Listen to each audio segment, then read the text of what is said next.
Baik, terima kasih dari keluarga besar Maung yang sudah menyampaikan. Ternyata bukan hanya di Bandung, di Pasar Kemis, ataupun di Kabupaten Tangerang, ataupun di Lampung, tapi di ujung kulon pun sama, mempunyai persoalan yang sama, yaitu ada tanah yang dirampas oleh TNI, kawan-kawan.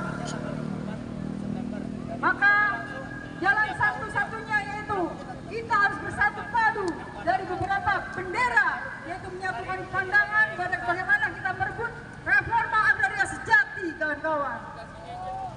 Kelas buruh Indonesia, kelas buruh Indonesia, kaum tani Indonesia, pemuda mahasiswa, perempuan Indonesia. Untuk selanjutnya orasi politik yang akan disampaikan oleh SBSI 92 untuk kawan Imam. Silakan. Ya, seperti yang bisa kita lihat di sana, sekarang Kema Unpad bersama dengan aliansi para petani. Oke, bismillahirrahmanirrahim. Assalamualaikum warahmatullahi wabarakatuh. Salam sejahtera buat kita semua.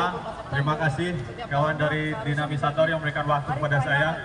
Hidup tani, hidup rakyat, hidup nelayan, hidup buruh, hidup mahasiswa.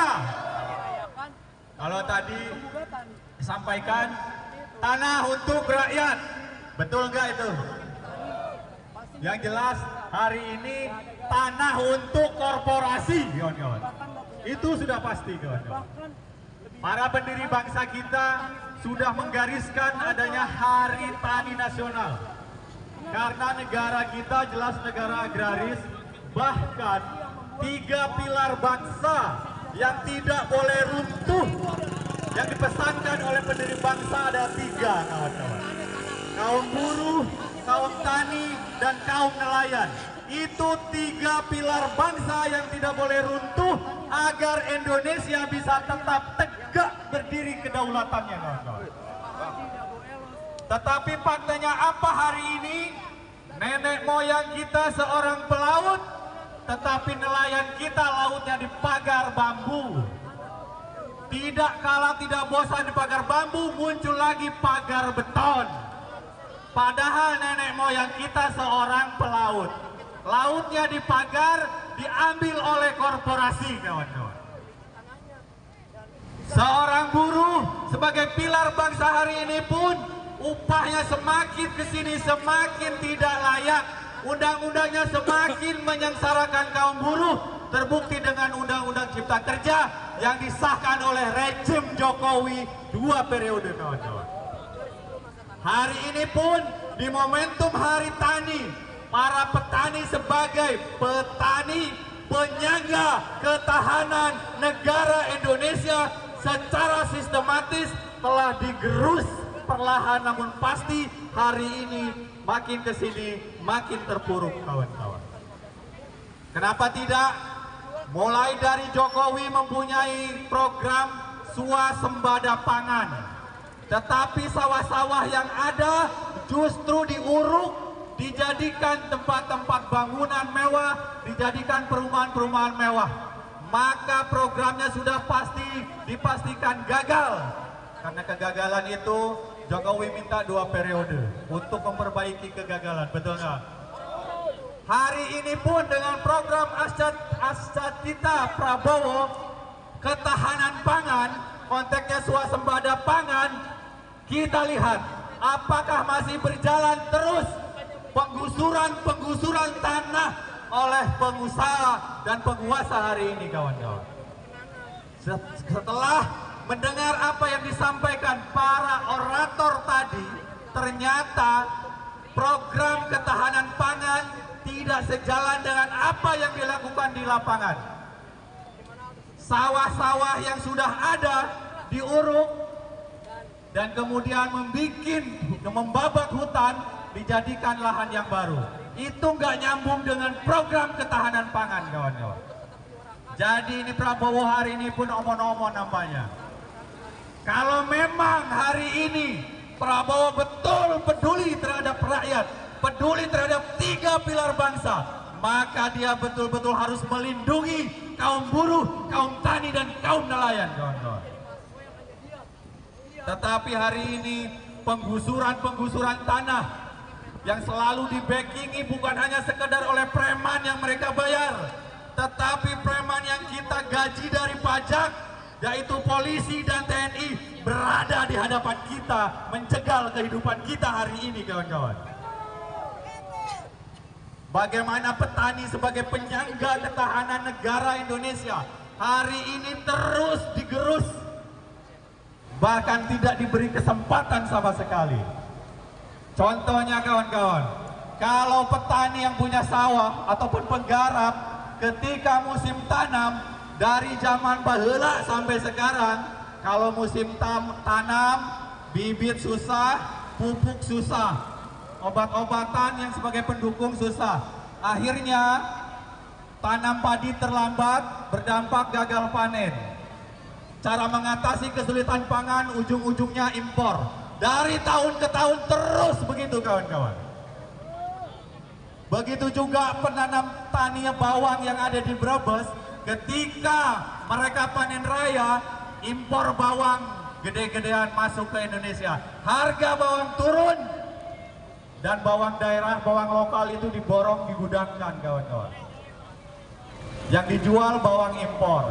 Padahal jelas para ahli bawang sudah memutuskan bahwa bawang lokal, bawang merah itu kualitasnya bagus, kawan-kawan.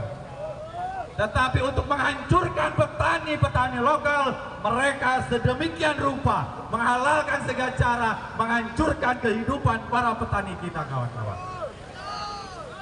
Jadi kebobrokan, baik itu buruh, baik itu nelayan atau tani, ini dilakukan oleh pemerintah dan secara sistematis. Ini terbukti undang-undangnya tidak pro terhadap rakyat. Ini berakibatnya apa? Kaum buruh, kaum tani, dan kaum nelayan akan mengalami kesulitan menyekolahkan anaknya bisa masuk sampai ke perguruan tinggi, kawan-kawan. Hari ini anak-anak kurang gizi, terbukti, kawan-kawan. Di tengah kondisi digital, globalisasi, masih ada yang mati kecacingan, kawan-kawan. Ini yang disebut negara maju, ini yang disebut negara berdaulat. Omon-omon, kawan-kawan. Di tengah hingar-bingar gedung megah, perebutan kekuasaan, anak bangsa masih mati cacingan, kawan-kawan. Hari ini ada program MBG, masih banyak anak-anak yang keracunan. MBG pun ternyata belum menjawab persoalan, kawan-kawan. Karena pendekatannya masih pendekatan proyek, bagi-bagi proyek, kawan-kawan. Tidak berpikir bagaimana meningkatkan kualitas hidup masyarakat, bagaimana meningkatkan kualitas hidup rakyat Indonesia yang katanya sudah 80 tahun Indonesia merdeka, kawan-kawan. 80 tahun Indonesia merdeka, 80 tahun juga tani ini dijajah oleh bangsanya sendiri, kawan-kawan. Sampai dengan hari ini yang seharusnya tanah-tanah yang nganggur itu untuk rakyat, tetapi melalui menteri mereka tanah yang nganggur akan disita oleh negara, kawan-kawan. Padahal jelas negara sudah menggariskan tanah untuk rakyat, tetapi hari ini tanah rakyat diambil oleh negara dengan paksa untuk kepentingan korporasi, kawan-kawan.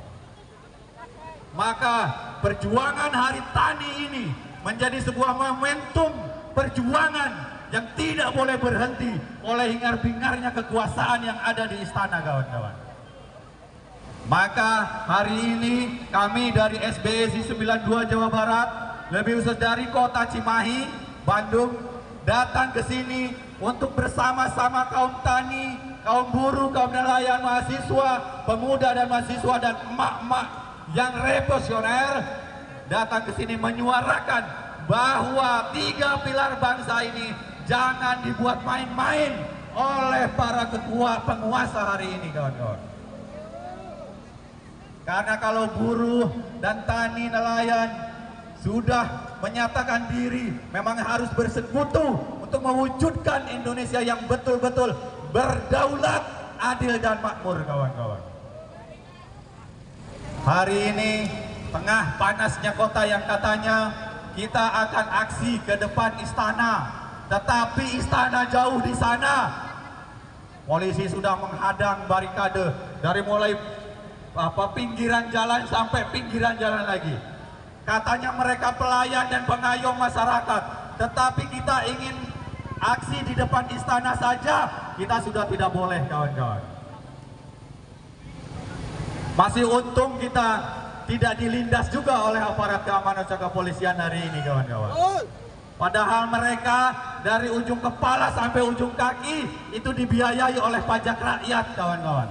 Tetapi hari ini aparat keamanan yang harusnya melindungi dan mengayomi kita, baik itu demo aksi atau aksi di perusahaan, aparat kepolisian selalu menjadi tembok terdepan menghalangi kita. Manakala terjadi perampasan tanah, baik itu oleh korporasi, perusahaan ataupun diambil disita oleh negara, aparat keamanan selalu paling depan menjadi penghalang dalam gerakan kita, kawan-kawan. Betul nggak? Inilah senjata makan tuan, kawan-kawan. Senjata makan tuan yang terjadi hari ini bisa dibuktikan nih, kawan-kawan dari PPMI, dari GSBI, kalau dari SBSI, kalau kita ada aksi menuntut pesangon, menuntut upah di perusahaan, kita melakukan pemberitahuan, pasti yang berdiri paling depan itu bukan tembok, tapi aparat keamanan. Artinya apa? Mereka yang dari ujung kepala sampai ujung kaki dibiayai oleh kita, jadi penghalang kehidupan kita, kawan-kawan. Begitu juga kalau terjadi perampasan tanah oleh pengusaha, oleh korporasi, mereka juga paling depan, yang paling getol melakukan intimidasi terhadap petani, kawan-kawan. Jadi jelas, di 3 pilar bangsa ini diruntuhkan oleh mereka hari ini, kawan-kawan. Maka jangan heran kalau kedaulatan kita sampai dengan hari ini tidak berdiri tegak karena mereka yang merusaknya, kawan-kawan. Maka dari itu, dari momentum Hari Tani ini, kami dari buruh, khususnya dari SBSI 92, menyerukan tetap semangat, kita bersatu, berkolaborasi, memperjuangkan apa yang menjadi hak kita yang seharusnya, agar hidup kita lebih baik, ke depan anak cucu kita lebih baik. Baik itu kaum buruh, kaum tani, kaum nelayan, mahasiswa pun banyak yang sudah berpikir progresif dan revolusioner. Maka dari itu, tengah-tengah kota ini yang panas terik begini, kita tidak bosan, tetap semangat menyuarakan, bahkan memperjuangkan apa yang menjadi cita-cita leluhur bangsa kita. Yaitu 3 pilar ini harus tegak berdiri agar Indonesia juga berdiri tegak, kawan-kawan. Mungkin itu saja, terima kasih. Wassalamualaikum warahmatullahi wabarakatuh. Hidup rakyat Indonesia.